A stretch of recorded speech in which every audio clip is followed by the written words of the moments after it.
Yes, they are.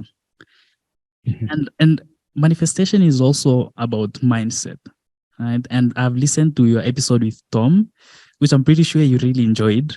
And one of the things that you guys covered intensively is the fact that a lot of young people, especially in the African continent, have a problem in terms of their mindset and what they believe Yeah. to be true, right?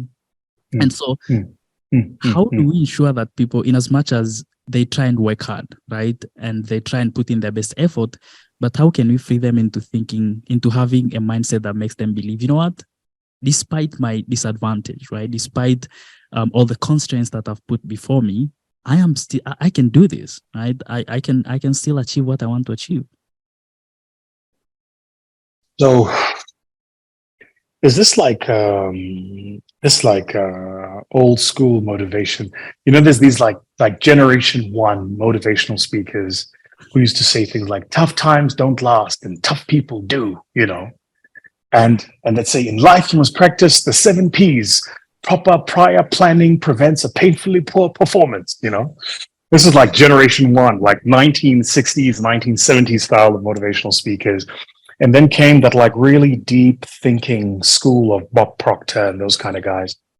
But somewhere around the 80s, there was this like really popular phrase. I don't know who said it first, but I've heard thousands of people say it now. They say fear is false evidence appearing real. That's bullshit. It's not true. Fear is very fucking real, right? Absolutely. Just excuse my language. So when you are a young person in Africa and you are despondent, your fears are not based on something that's not real. You're watching around you the mismanagement of public funds, the dilapidation of public infrastructure and resources. You're watching around you the mismanagement of public funds, the dilapidation of public infrastructure and resources. You're watching you're watching people who are closest to politicians who were D and E grade students in your class live the most opulent lives. And the kids who were A and B students are the ones who are battling to find a job just because they don't know the right politicians. So when you're a young person in Africa and that's what you're experiencing, it's not false for you to have a sense of despondency. It's real. You are literally watching the physical manifestation. So when people say young people in Africa imagine limitations, it's not true. Those limitations are real. They're not imagining the limitation. They're not imagining the constraint. They're not imagining it's there. They're watching it, Yeah. right? They're living it every day, right?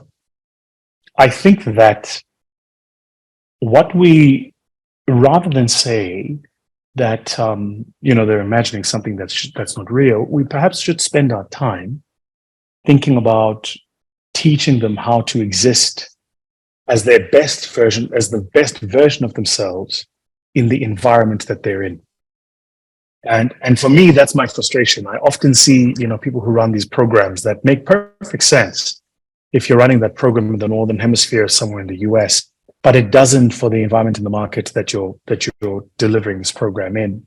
And that creates a sense of false hope because a lot of these young people attend these programs and think that after that, their lives are just going to go sky high, and then that doesn't happen either.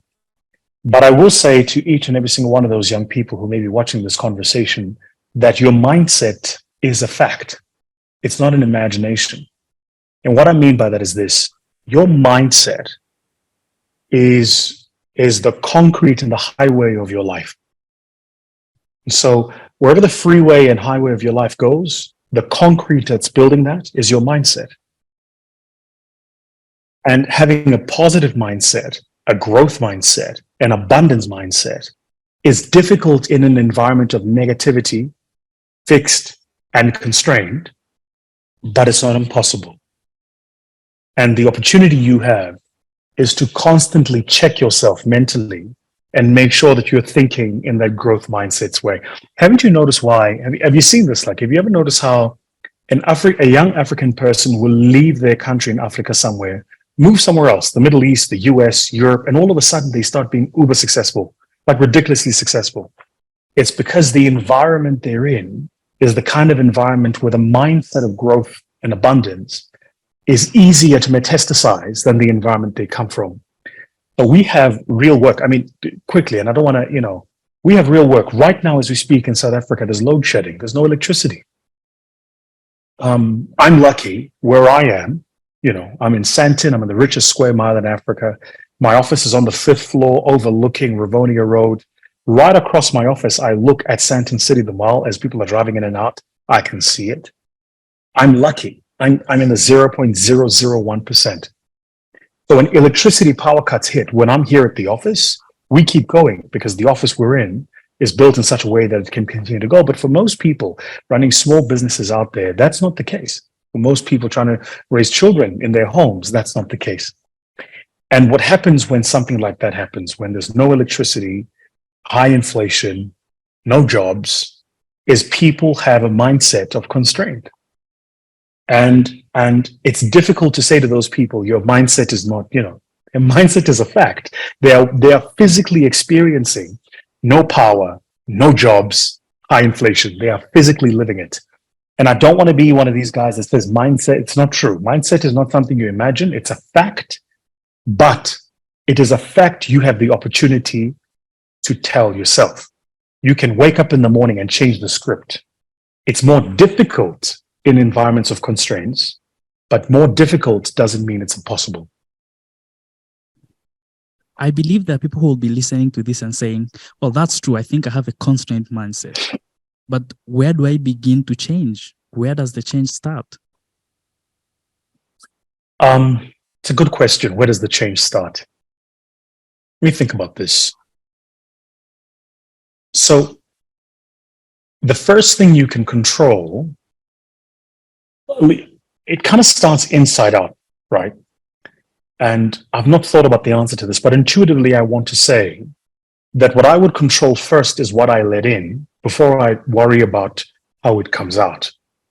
So I did a masterclass in Kenya, and I said at the masterclass in Kenya that I don't have TV. And my team, I've got the most amazing media team, by the way. Like, I've got the greatest media team. They took that snippet and they posted it on TikTok. And TikTok went berserk. Like, people were really, how can he say he doesn't have TV? Is he talking about, what does he mean? Has he never seen a TV? He's clearly lying. Calm down. Right. I have the monitor, the physical monitor, that is the television. But I don't have the satellite that broadcasts signal into that monitor. Right. So I don't sit for 30 minutes a day watching news. I don't need that. If something important happens, I'm going to pick it up on social media or an email. If something that affects our industry or my business, I'll know about it. I don't need to be in the news every day trying to find out what's happening in the world. The reason I do this is because I want to control what I let in. Because I'm fully aware that if I let it in, it controls how I come out, right? And how I manifest, the energy I project to the world. So I'm very aware of this. So for anybody, the question was, how do they manage their mindset? The first thing I would say is, what are you letting in? What newspapers are you reading? What books are you reading? What media are you consuming online? Because that which you bring into your space is it's the groundwork. It literally is the ground floor of how you begin to build the mindset that you want.